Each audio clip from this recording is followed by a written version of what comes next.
12 robots in un solo anno. Riuscirò nella sfida? In questo video voglio mostrarvi un'anteprima dei miei robot stampati in 3D, che intendo realizzare nel corso di quest'anno del 2025. Molti di voi avranno visto i video dei miei modelli precedenti, che ho creato interamente in 3D. Fino ad ora ho realizzato 3 robots, Baldios, Jig e Goldrake, che hanno tutti un'altezza compresa tra i 25 e i 32 cm. Per il 2025 però la mia intenzione è quella di produrre molti altri robots, mantenendo sempre un'altezza uniforme di circa 30 cm. So che non saranno perfettamente in scala rispetto alle loro dimensioni reali, ma ho preso questa decisione per evitare eccessive differenze di altezza tra i modelli, come ad esempio un Jig troppo piccolo rispetto a Goldrake, che in realtà è molto più grande. Ho comunque intenzione di mantenere delle piccole differenze. Infatti Jig è leggermente più basso di Goldrake, di circa 2-3 cm, e Goldrake, ad esempio, è più basso di Baldios. Per quanto riguarda i prossimi robots che intendo realizzare, per ottimizzare la produzione ho pensato di suddividere i robot in 3 tranche differenti. Infatti realizzare più robot contemporaneamente, soprattutto per la stampa 3D e per la verniciatura, mi permetterà di ottimizzare il lavoro e ridurre i tempi di realizzazione. Nella prima tranche sono già in fase di realizzazione 4 robots, di cui vorrei mostrarvi qualche piccola anteprima. Sono tutti in fase di completamento, comunque in fase di produzione, per quanto riguarda la modellazione. Alcune parti devono essere proprio completamente realizzate, o altre migliorate, quindi prendeteli sempre con il beneficio di inventario. Il primo robot che farà parte della prima tranche è Giant Robot, quello dell'OAV.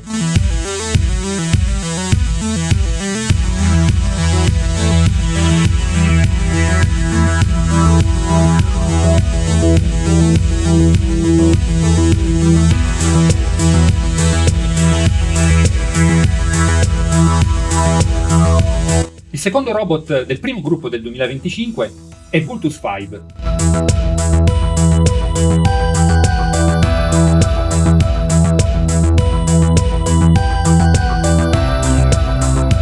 Eccoci quindi al terzo robot del primo gruppo del 2025, che sarà Kingstar da Calendar Man.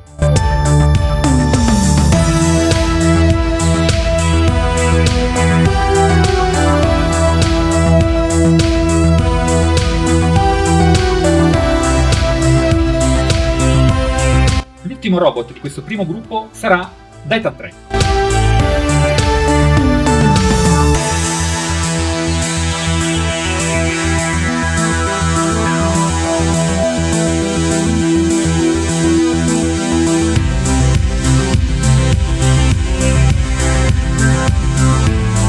Bene, avete visto alcune anteprime dei robot di cui vi ho parlato. Tutti questi robot sono già stati modellati tra la fine degli anni 90 e l'inizio del 2000, ma li sto modificando più o meno pesantemente, realizzandoli con innanzitutto pose più aggressive e moderne, ed impostando delle proporzioni che forse non sono esattamente quelle dei cartoni animati, ma sono più di mio gradimento. Come i miei precedenti lavori saranno tutti delle statue, quindi non saranno posabili, avranno la loro posa predefinita e non sarà modificabile. Mi piacerebbe molto però avere il vostro parere e dei consigli su come migliorarli, per cui se volete aggiungete il vostro commento qui sotto al video. Intanto se sei arrivato a questo punto, magari ti sta piacendo il video, ti invito a mettere un like e iscriverti al canale per essere sempre informato sulle novità e sui nuovi video. Ok, dopo questa piccola interruzione continuiamo con il video. La seconda tranche sarà dedicata ai 4 robot di Evangelion della serie originale. Quindi i 2 EVA 00, sia il blu sia il giallo, che in realtà saranno lo stesso modello 3D ma con colorazione differente. L'EVA 01, ovvero quello viola, e l'EVA 02, quello rosso. Anche questi si basano su modelli che ho creato all'inizio degli anni 2000, ma necessitano di una revisione totale che ancora non ho fatto. Le anteprime che avete visto sono ancora quelle vecchie di oltre 20 anni fa. La posa sarà sicuramente rivista e modificata per essere meno statica di quella attuale.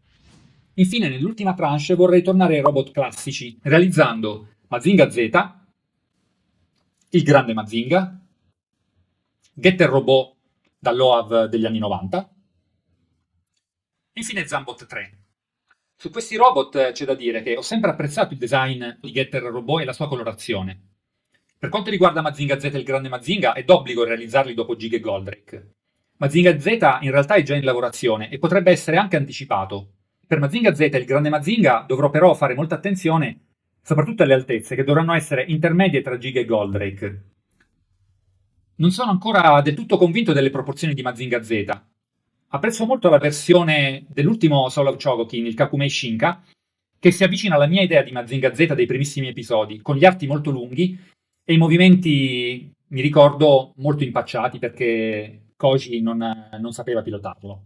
Per Mazinga Z sto cercando quindi di creare un mix tra quel modello ed uno un po' più aggressivo, un po' più dinamico, ma non vorrei arrivare ad una via di mezzo che non sia né l'uno né l'altro. Quindi sto prendendo sempre più l'idea e la convinzione di creare due versioni differenti di Mazinga Z. Infine Zambot 3, perché mi è sempre piaciuto il suo design e la serie, e sarà un robot che dovrò realizzare e modellare completamente da zero. Questa è la lista provvisoria dei robot per il 2025.